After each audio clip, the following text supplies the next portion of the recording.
This episode is brought to you by Coffee Mate. After watching this season of the HBO's original series, The White Lotus, this is the tropical getaway I needed. One more pina colada, please. Hey, you're not on mute. Oh, I thought I was in paradise. Turns out it was my Coffee Mate. Coffee Mate pina colada and Thai iced coffee flavored creamers. Inspired by the newest season of HBO's original series, The White Lotus. For the love of coffee. Try now. Hey, if you like sci-fi horror movies like Aliens and Event Horizon, or video games like Dead Space, then you may want to check out an RPG from today's sponsors, Tab Creations, called Shadows Over Soul. Now, Shadows Over Soul is a hard science fiction role-playing game that uses Tab Creations' Saga Machine system. Now, this has been out there for over 10 years, Marty. And this Saga Machine system sounds really cool because you can either play with dice, you can play with cards, it has streamlined character creation, and this universe is totally fleshed out. With social dynamics, there's maps of the solar system and a lot of different expansions that you could play through. And GMs are not hampered or required to be on rails with this. Tab's Creations system allows them to have, freedom to be able to keep players on their toes. This system is all about personal combat, engineering, and hacking for all playstyles. It's not just about cutting off the monsters of some zombies somewhere. You've got multiple challenges in this system. That's right. In fact, there are some modules that aren't just action, but they also introduce survival and investigation. So you can create a game based on the type of genre that you want to play. And Tony, the really cool thing is right now, tabcreations.com is running a promo code POD20, POD20, where you can get 20% off your entire purchase. That's POD20 for 20% off your entire purchase at tabcreations.com. Hey y'all, it's time for Rolling Dice and Taking Names. And in this episode, we are live from the Volunteer Fire Department in beautiful downtown Mineral Springs, North Carolina. It's the 10th Annual Squirrelly Awards. Tonight, we'll be looking back at the best games of 2024 as presented by some of the biggest names in the hobby. So grab yourself a moon pie, sit back, relax, and enjoy the show. And now, here are your hosts for tonight, Marty and Tony. Hey everyone, and welcome to the, Tony, where's everybody? We discussed this. Did you not send out the invitations? Did you think I was sending them out? Yes, because every year this room is packed full of our friends and fans to talk about our annual game awards. And we're the only one here except for, thanks, the custodian in the back of the room who had to open the door to let us in, which is probably really confused now while we rented out this entire space, put out all these chairs, made up all these gift bags, and nobody said, not even the band. We had to walk out to nothing. All right, so we don't have anybody to come up and present. What are we going to do here? I don't know. Usually this is very easy for us because we just kind of go backstage and let everybody else come up and entertain the audience. And now it's all on us. This is our 10th year doing this. Oh my gosh. For the big 10-year celebration, we're sitting in this room by ourselves right now. Yes, thanks. Thanks, Frank. I appreciate that. All right, so I guess what we're going to do is then we'll just carry the categories. I mean, it's not like we carried the show in past years either, but that's all right. No, we did not carry the show in past years is the problem. Everybody else did. So this is going to be new. Maybe people will enjoy this. We'll see. We'll see what the lack of fans say here. Well, I'm not lack of fan. I'm saying the lack of the audience. We'll see how well this goes. And we can just do our annual Squirrelies and see what people think. I bet this ain't going to happen to Conan O'Brien at the Academy Awards. All right. Well, are we ready to get started with this? Well, I guess there's nothing else to do. No song and dance. No. Nothing. Just think how much we're saving on the bar tab. Okay, that's a good point. Bonacor really costs us a lot every single year. He ain't the only one. All right. I mean, we're thrown for a loop. I mean, I guess we know the winners and the. I guess so. So we got all these nice envelopes over here to open. It was like, Yeah, I guess we don't need to do any of that either. All right. Well, are you going to do any intro music to this, or are we just going to go straight to it? We don't have a band. There's nothing. All right. Well, let's get started then. The sooner we get this done, the sooner we can get out of here and forget that this ever happened. This is embarrassing. Go ahead. What's the first category? All right. From the first category, I don't even know how. We always said the category, so this shouldn't be hard for us. All right. First category is the presenter is. Well, see, now that I'm all messed up because we would say. That's what I'm saying. Okay, here we go. I got this now. Here we go. Presenting, it's in the cards, Marty and Tony. Oh, Lord, are we doing this for every single award? Till it gets old. Well, I think we've already reached that point. All right, so I guess this is our favorite card game of 2024. I guess let's just go through the categories. First one's up, Bottle Imp. Oh, yeah. Now, that is a remake, but this is the first time we get to play it in 2024. Now, I want to remind people that, some of these games, hey, maybe they didn't come out in 2024, but this is the games we played in 2024 that really, set it themselves apart from other ones. Yep, Bottle Imp, great game. Next one I got over in Spain, finally came over here to the U.S., Kabanga. Oh, yeah. That's one of those games I got introduced early last year. Quick, easy game to teach. Glad it's now out in the U.S. And then the final is, we always loved the game of Hearts, Rebel Princess. It's kind of a re-implementation of Hearts with a little bit more theme and stuff going on. And we were big fans of that too. Absolutely right. Now, this is usually where we do the pause, and if you get a stool, maybe we could do the rim shot here or just go straight to it. What do you think? All right. The timpani drum roll here. Here we go.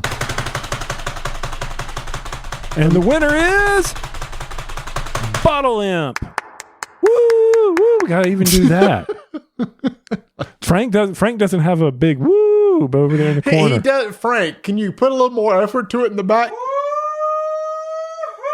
All right, so this is going to be so much fun. All right, so Bottle Imp, yes, really love that game. That's one of those games that was kind of a standard at the end of game night for us.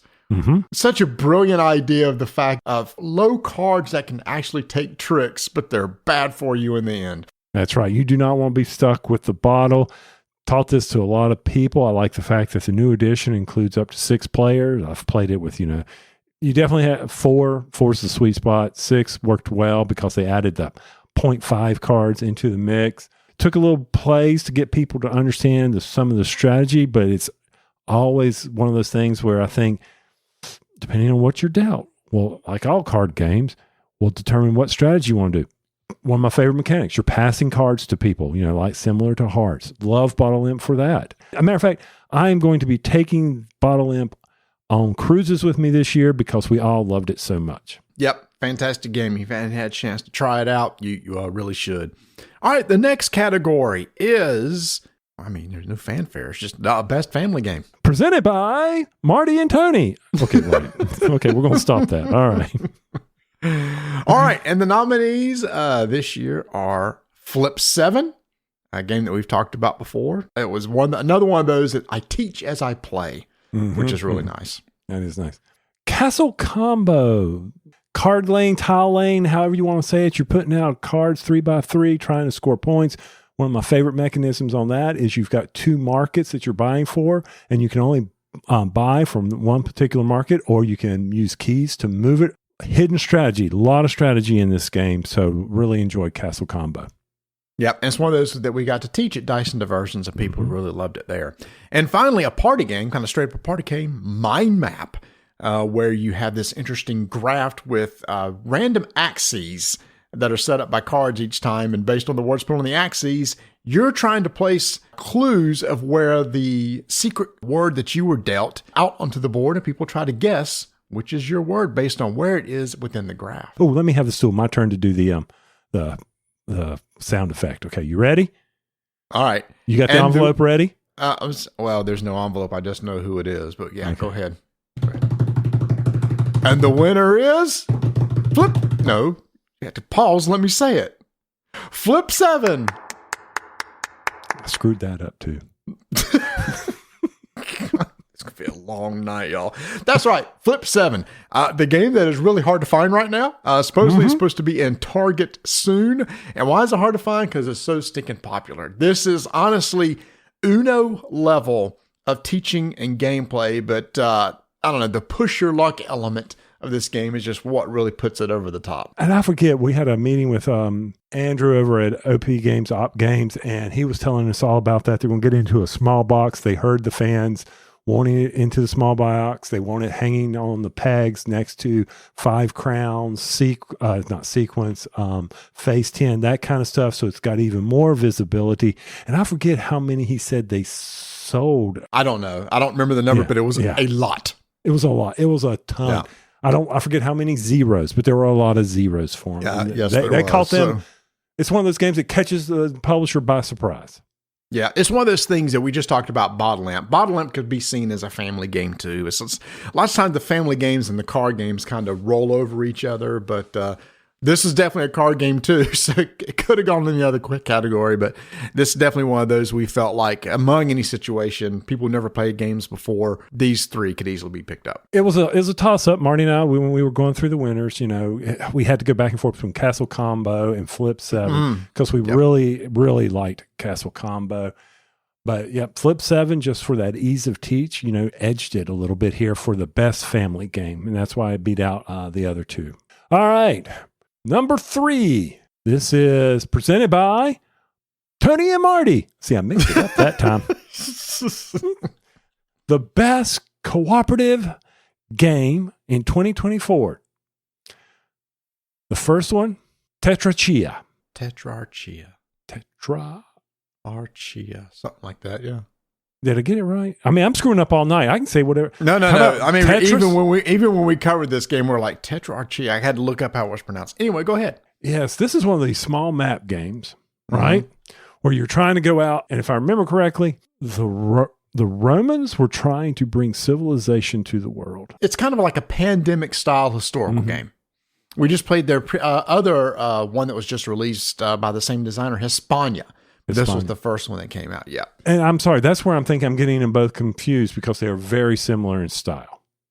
Yes, yes, they were. That with just a slight tweak here and there, you're just trying to keep the barbarians from coming in. Next up, another one that we're playing and still loving is the Lord of the Rings, Fellowship of the Ring, trick-taking game. Yes, I must say it all because I'm assuming at some point we're going to have the Lord of the Rings 2 Towers trick-taking game, and then eventually Return of the King. Yeah. I think the idea is to make each of these from the books. Three of these, a trilogy. Okay. I wonder how you do The Hobbit. Hopefully better than Peter Jackson did. Wow, that's some hate there. Next is a game we played way back in 2024. I'm talking early in January. This is Plum Island Horror from GMT Games. This was a cooperative game where you're fighting zombies. You're on an island, not the Plum Island I know, but you're on an island. And you are out there working together to try to save humanity as you beat back the zombie hordes that are coming at you. The game is ramping up. This is not a quick co-op by any means. There's a lot to it. Very popular game. People were jumping all over this early in 2024. Yeah, and this is one of those, it was such a surprise because it's from GMT, of all people. He makes these historical games. And it's like, here's this really cool zombie-themed game that they come out. And an expansion is in the works that actually shortens the playtime, which we're looking forward to also, plus adding some other families because you have some like special abilities between the players. So, yep.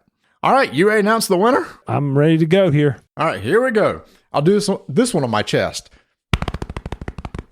And the winner is Lord of the Rings, Fellowship of the Ring, trick-taking game. Surprise, surprise. Yeah, no surprise at all. No surprise. I mean, literally, each game night's like, all right, y'all, let's play another chapter. Let's play another, and everybody's we got several people playing, which is really cool, right? So it's usually you and me and somebody else. Right. But we just bring in somebody that maybe hadn't played or, has played before, and we just keep working through the chapters. So good.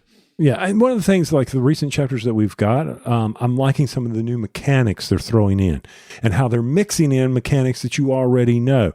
Like when the ring wraiths are out, there's certain things that they're going to do or the various people or the various heroes have to manage. I'm liking that. I'm liking the fact that we actually had a one-trick pony, and it was a great experience on how we had to work together to meet each of the requirements. And we didn't just play one hand. You had to play multiple hands. I did not see that coming in this game, and I'm really looking forward to the continuation of that type of long chapter plays, and you have to reset. So there's a ton of playability. Yep, love it. I really can't add anything else you've already said to it. Small box game, and I really do hope there's a trilogy, like do once a year, one of them a year, like the end of the year every year. And we got a lot of content for several years to come. All right, next up for us is our favorite historical games that we played over the years. Yes, we're still into playing historically themed games. This year, our nominees are from Osprey Games Battalion, War of the Ancients, which is basically supposed to mimic a miniature style game, a rank and file miniature style game, but with just little cardboard tokens. And I felt that they did that. They had the concept of these stacking cardboard tokens that would move in together as a unit, attack the other players. Basically, you're just trying to take down the other player's base. There's multiple factions you can play as. Each of the units have special abilities.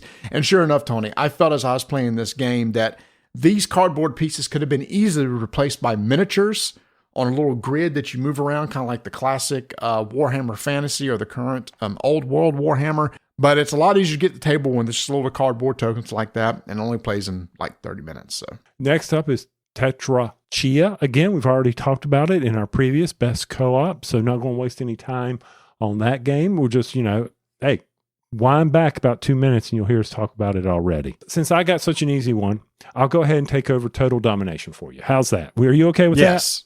Oh, please do. Thank you. All right. So this is a game, a World War II game. It's about diplomacy, military, and industrial. It's one of those games that, for me, it's got constant battling. You got to play it, I think, with 4 people. But 4 people is definitely best because each of you plays 4 different countries, which each different abilities and logistics is in there. You got to make sure you have the line supply. I mean, it's one of those things that rolls a lot of the mechanics during the war into one game. It's not just battling. It's not just the logistics. It's a good mix of the two. Right. And you got to do technologies. But I think what really, why are we talking like this? Let's stop here. Let's pause on it for a second. Uh-huh. All right. Okay, my turn. Here's my chest. You ready? Go for it. I'm sorry about that. Hold on. Let me do it again.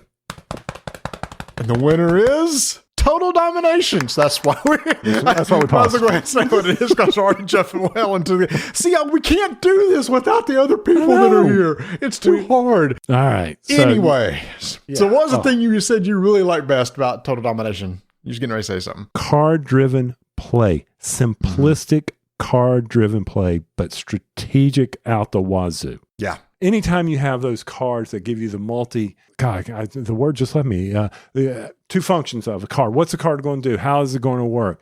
What do you have multi-function in your hand? card, multi-ability card. Yeah. Multi-use card. Multi-use. There you go. There you go. It was such a fun game, but I will say, it's definitely a 2-hour game, so it's not one of those that we'll be able to get to the table very often, but we need to get it there again. And this is one of those games I felt that went kind of under the radar.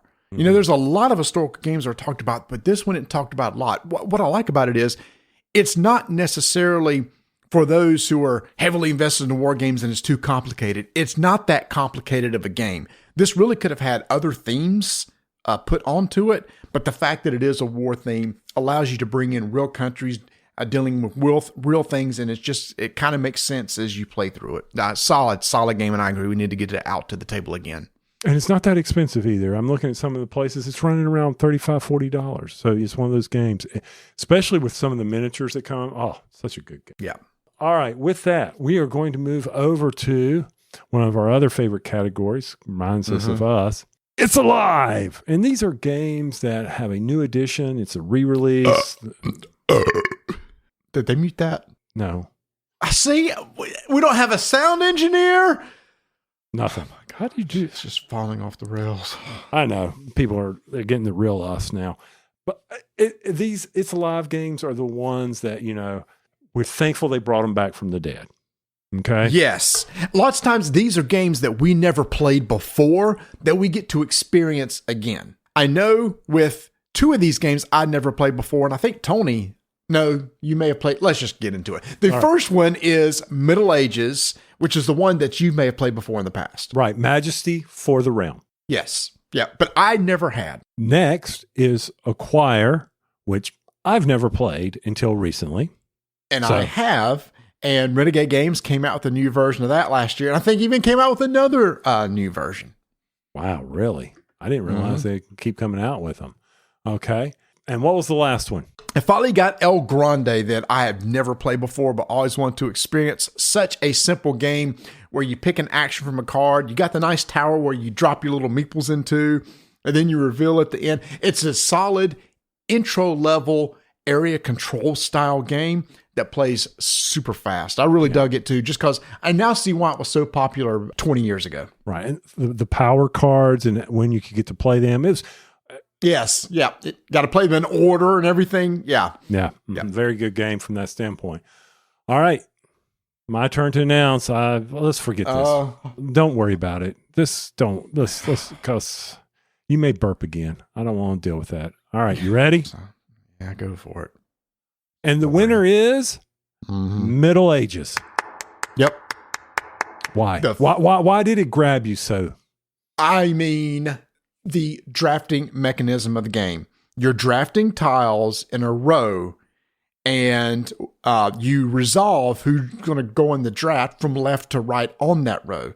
So that means the person who goes first is going to go to the next row and select a tile. But the further to the right they go, the later in the turn they're going to go in the next round. So there's that decision. It's like, do I want that great tile, knowing I may go last, or do I want to go towards the front, hoping to get a better tile in the next row or in the next round? So that little part was nice. Plus the production of this is just absolutely top notch of taking these cardboard tiles and affixing them to the top of your player board, and you're building these towers, and each of the towers have special scoring functions. It just really scratched that itch that I had when I play these types of games on so many levels. Right. Easy to teach. Big plus. Quick play. BGG says 30 minutes. Yes. If you know what the tiles are doing, you could easily, if your group understands what the tiles do and how they interact, I can see 30 minutes flying through it. I think, for us, we were in the 45 minutes to an hour range.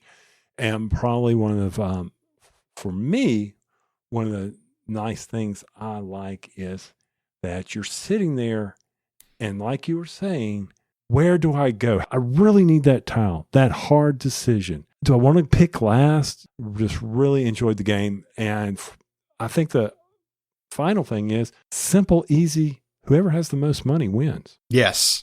I love that too. In-game scoring, very easy. And it's like, who's got the most cash? I just love games that don't take 15 minutes to resolve the scoring. you know?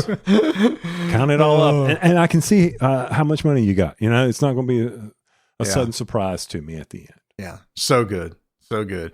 All right. Well, with that, we got a lot of sponsors that may be really ticked off with this episode because they put a lot of money into these gift bags over there that we got nobody to give them to. You're going to be eating moon pies for a while. You ain't kidding. All right. Let's talk about the wonderful people that are sponsoring this event. However, since we don't have a band, we don't have any background music that we typically play here. Tony, I did see over in the corner, there's like a boom box, like an 80s boom box over here.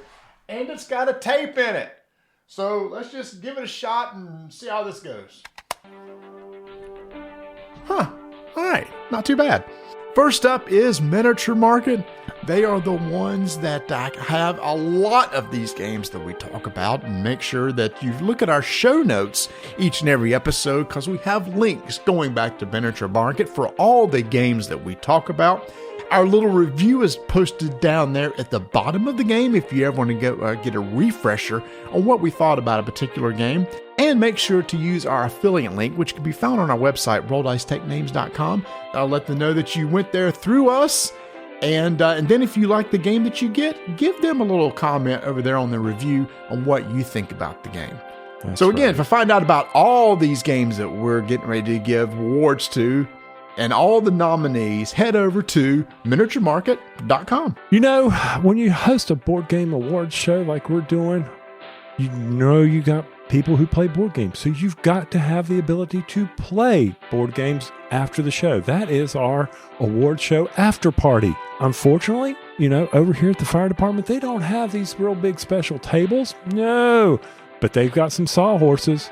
They've got some planks of wood. So guess what we did? We put out 2 sawhorses. We put out some planks of wood, some 2x4s, and then Marty and I brought our game topper system. We were able to turn these sawhorses and planks of wood into a premium portable game solution that has quality mats, cup holders. Where were you going to put your cups on these pieces of wood? Who knows? You got cup holders. We were able to insert those right into the system. I'm telling you, they look amazing. We've talked about the mats over at Game Toppers constantly. And guess what? What people don't realize is where we have the bags set up for the people who aren't here, those are actually got the dining room extensions on them. That's right, where the planks fit on top of the Game Toppers. Once everybody gets their bags, we're going to be able to pull those off and bam, there's the game table. So, multi-purpose table. Head over to Game Toppers LLC. And finally, a longtime sponsor of the show, Portal Games, who has announced all of these amazing games that got coming out this year. Tony, he was showing off the contents of Age of Galaxy, which is their big Gen Con release. That's heading off to print now. He said, if you like card-driven games and games like Imperial Settlers, then you'll like this one. And I thought, well, then I'm going to like this one. Also, we're big fans of Neuroshima Hex. He has a new game, Neuroshima Hex Battle, coming out, which is a scaled-down version of the game. Just gives you 2 factions to play with, but a great intro to the game. Small box experience. Highly recommend that if you've never played Neuroshima Hex before, because once you play, I think you'll get hooked. Also, big game coming out of Essen that we don't know a lot about, but it looks amazing, and that's Bohemians. Ignacy said this was an amazing game that he got to play, and so glad he's going to be able to bring it to us to be able to play later this year. And soon, Tony, he's jumped into historical games. Maybe in the future, we'll be talking about a game that he's bringing to crowdsourcing, Race to Berlin, that he's brought into Portal and will be publishing. And you can find out more about that if you head over to the website, shopportalgames.com, on that game and every other game that we have. So I can't wait to try out some of these games. Again, head over to shopportalgames.com. And thank you again for all the sponsors of this amazing show. Well, amazing show. I don't know. Y'all may think this is like the word. Thanks to our sponsors for sponsoring this episode. All right, so our next category is one that we've called This Game Has Bling, which is a game that we're looking at when it comes to production. There'd be board, art, components, and at the top of that list is Forges of Ravenshire. This is a game we got to play a demo of a few years ago at Gen Con. Got the final copy. This game has some amazing bits, amazing components, great boards, great player boards. We had such a great time playing this game because the component quality was just so high. Looks good on the table. Top notch. Next on the list is River of Gold. All right, first thing when you roll out this board, you're like, whoa, is that foil inlay stuff? That gold foil stuff? And you're like, yes, it is. Just pops at you. Artwork, amazing. It doesn't just have to have bling in pieces. Iconography is key to a lot of these games. Game was straightforward, premium pieces, premium dice. It was amazing. Artwork, foil print, pieces that go with it. Love the game. And then finally, we have Diluvium. This is one of those things that may not wow you with big pieces and everything, but each thing they have done is so well done. The hex pieces are big and thick. The art on it is nice. You've got your nice little circular player board. We have a rotating ring around it. The actual bits and tokens are really nice that you put out on the board. It's not a high-priced game, but it's a high-quality production. And because of that, it makes it easy to read, easy to play, easy to follow. And Tony, the winner of this category, I believe it's your turn? Oh, River of Gold. And once again, not another surprise here. No, it's not, because we raved on this game, not only for the gameplay, which we absolutely love, but also it was just such a great game to sit down and play at. Like you said, the board just pops. Anytime that we had this out in the public, people go, whoa, that's a cool looking board. And even though it has the foil in it and stuff, you don't lose any functionality. It's very easy to read, very easy to follow. And just again, one of the best things about this game, it's an easy game to teach and a fun game to play, but still very thinky. Right. I mean, like you said, fast, clever gameplay. One of the things I also like, and everybody knows plays games with me, I want quick turns. Let's go. Let's not get a lot of AP here. River of Gold had that for me. We were playing this in no time. It's a midweight game, so it's not that light Euro game that you're like, what am I doing here? This isn't, I'm doing the same thing over and over, or a heavy, which creates that AP sometimes. So that game was perfect for our gaming nights. I just enjoy these games that are not causing me to spend a lot of time trying to get through them to score the most victory points. I agree. Heading into a very special award, which we started a few years ago because he is special. Yeah, he is. The Ignacy Award. This award is all about Ignacy, and it should be. I'm sorry. We could call it the Mary Award, but then he would get confused. So the audience is just calling it the Shield Award. I don't know what that means. We're shilling for Portal games. Oh, okay. I'm good with that. I'll own that. I don't know. Make somebody happy, We'll do that. All right. The first one from the Ignacy Award is going to be AI Space Puzzle, a thinky game that was a huge hit at Gen Con this year, where you are trying to get people to figure out the puzzle going on. They're little astronauts floating in space trying to discover patterns. I mean, come on. Who doesn't like a little mastermind going on there? I know it's not mastermind, but you know what I mean. You got somebody who's out there trying to give clues, help people along, solve these puzzles, and it progressively gets harder and harder as you are playing. Yeah, excellent game. Sold like crazy. We really enjoyed it. Everybody that came by the booth really, really loved it. Also, Imperial Miners expansion, the Aztec Weirdlings. We love Imperial Miners from the year before. So any more Imperial Miners we can get, we will take it. And these two new factions have different capabilities, a different tech board to be able to play with. Another solid game in that line. And if you haven't tried it, fantastic intro to engine building game. Next, now this game came out in 2022, but Ignacy picked it up for a release by Portal Games. That is Resurgence, which is another Euro-style board game, but probably one of the unique aspects about this game was a bag pulling mechanism, where you were pulling out certain workers who could only go in certain areas and only do certain things based on what they are assigned to do, unless you have the overpowered card that Marty had when we played, where his workers could do anything because they are that special. I still think that card needs to be ripped up and taken away. I also like the fact that you have to secretly place where your workers are going to go, then reveal them all at once.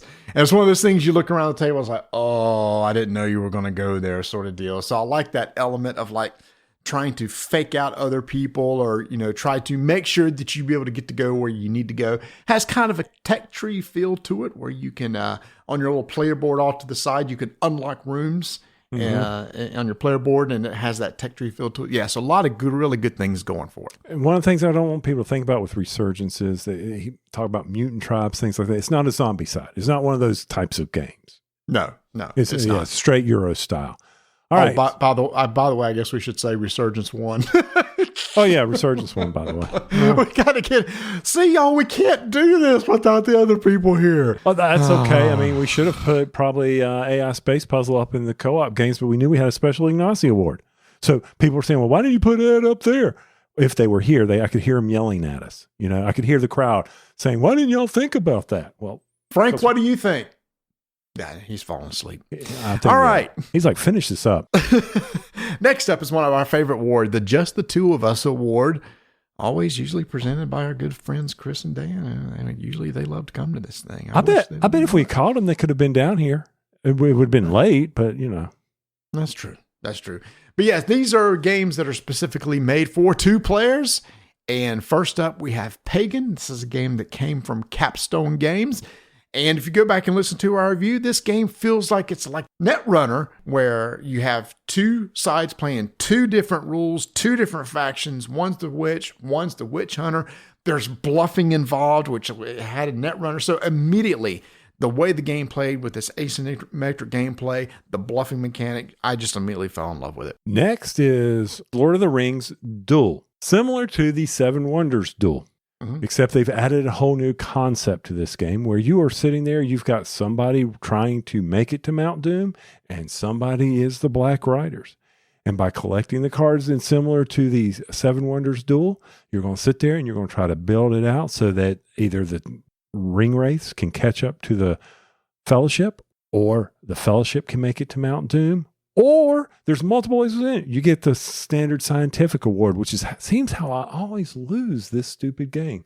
They get the little green cards, all the, if you got the various types, if you get all the different types of green cards, science cards, they win. And don't forget the other thing, the big aspect that they put in there are these various big, strong, like citadels, buildings. Yeah, the citadels. The big tiles at the top. Big tiles cost a lot of resources, but they do a really big function for you. Yeah. And then finally, we have Jest of Robin Hood from GMT Games. This is a game where one person plays as the Sheriff of Nottingham against Robin Hood. Robin Hood's trying to steal money. But again, it was a really cool thematic 2-player game that you and I both enjoyed. I had to kind of get around the rules and make sure we understood how the rules worked and everything. Mm-hmm. But once we did, we really had a good time with that game. I think that's the one that I'd like to continue to get to the table. There's a lot more there than we actually discovered. Because, people always said, well, I don't understand how so-and-so can lose constantly. And we were like, well, I did it when I was playing. And they go, well, he sucks as a board game player. I said, I don't disagree with that. But I think, there seems to be, there was some questions about the balance, but I just love the theme of the game and how the game was working. But Marty, who's the winner here? The winner is Pagan. Again, this just really infatuated with me. I've played so many games of this at work. They keep releasing expansions for it. There's new cards where you can modify and rebuild your deck from each side. There's new village cards, which are basically the actions you take in the middle of the table. Each villager has a special action. You're going to place a worker, take that action.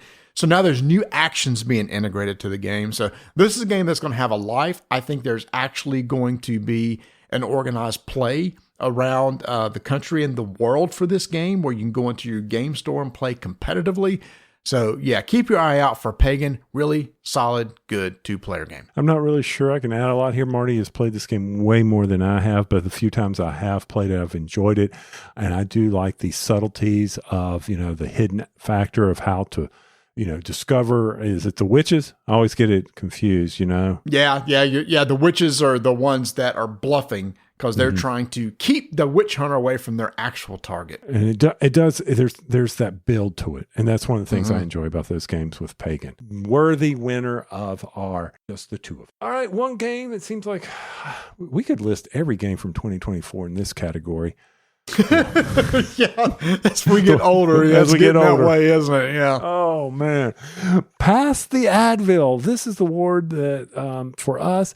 It's that game that was a lot of thinkiness to it. I don't want to say AP to the game, but just, all right, my next move needs to be this. I'm going to do the following just to make sure I can score on the following turn. I've got to think multiples ahead, or at least that's how I think of this award. And the first one on that is Barcelona. Everybody's been talking, this is from Board and Dice, beautiful artwork. We all know that, beautiful production by them.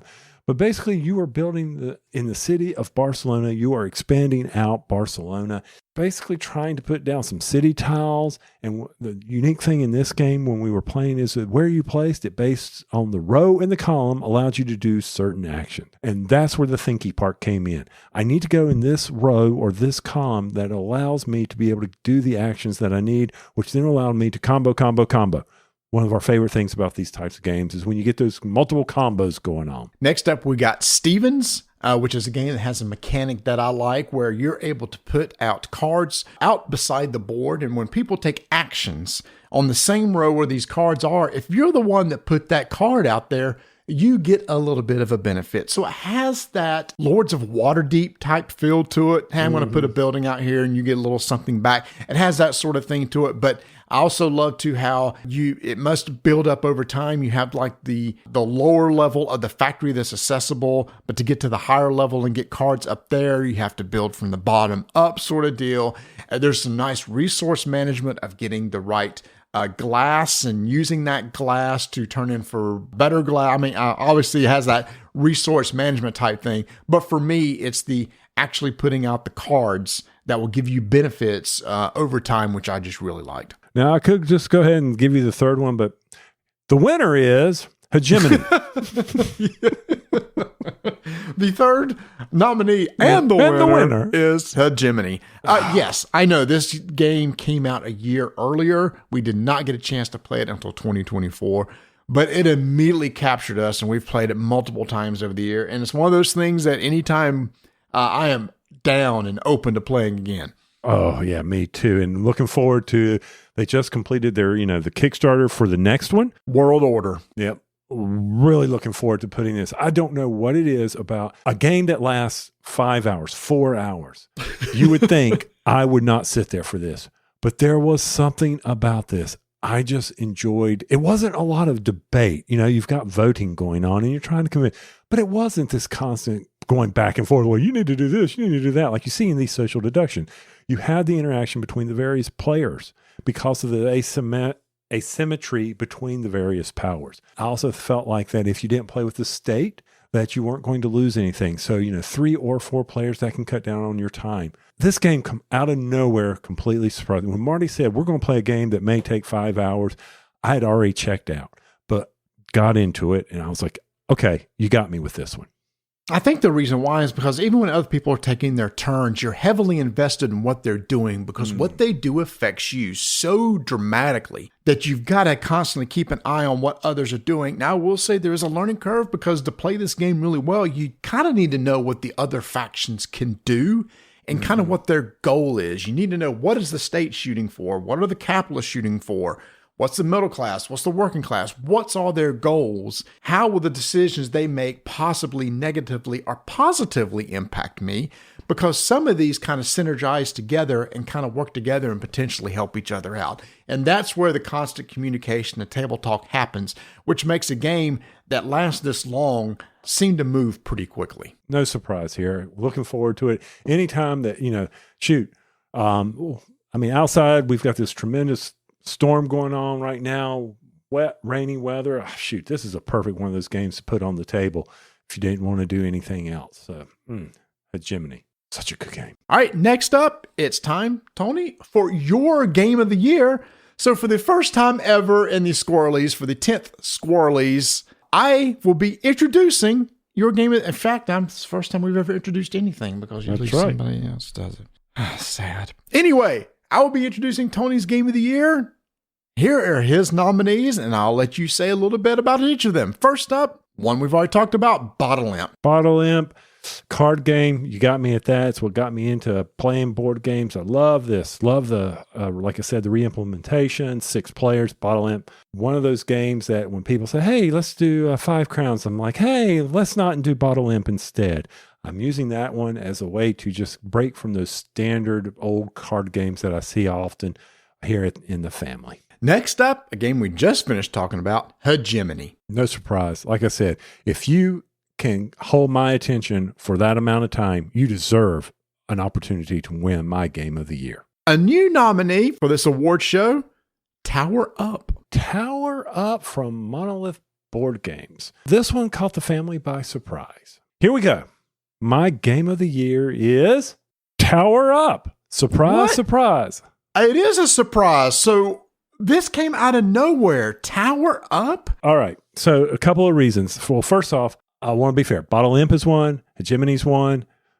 But Tower Up, the production with the pieces, the stacking on the board, the strategy, it's a lightweight game. I mean, come on.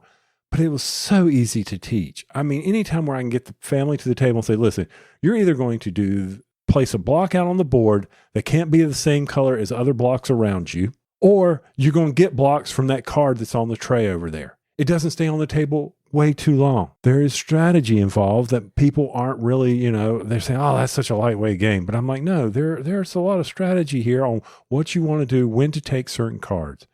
Scoring is fairly straightforward. So that's easy for me to teach too.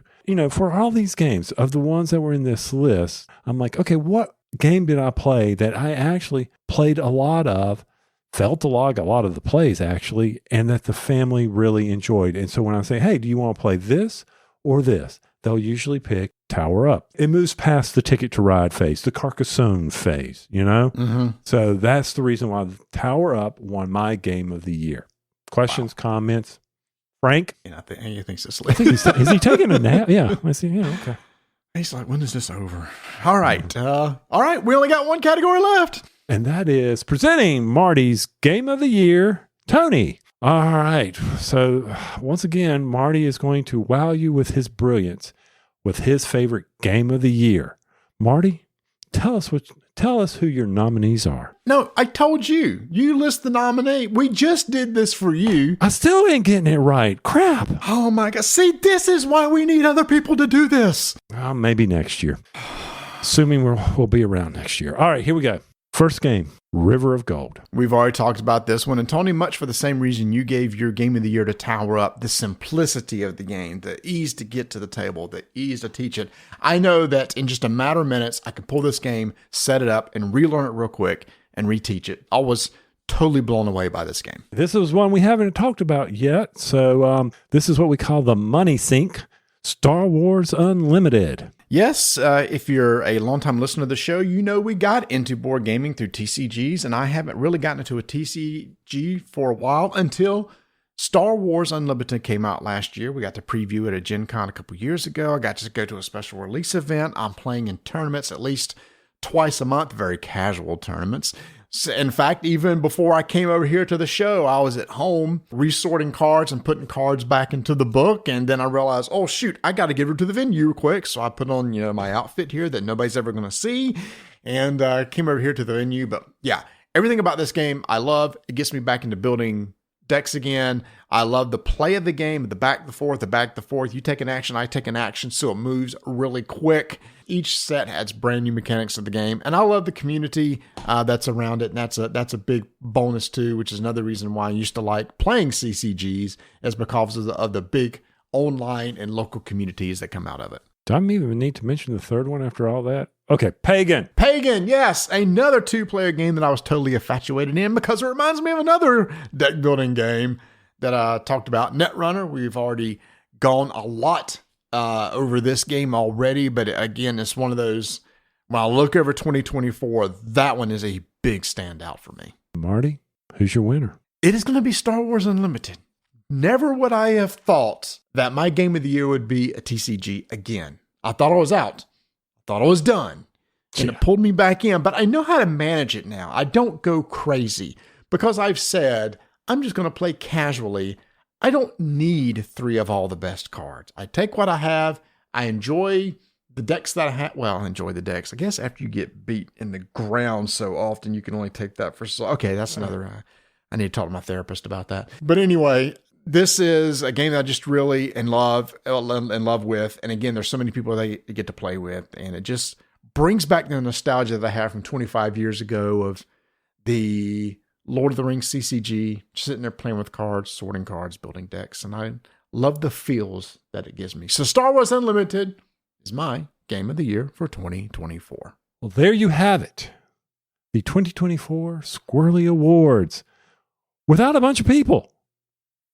What'd you think? I know what I think. I think it sucked. Yeah.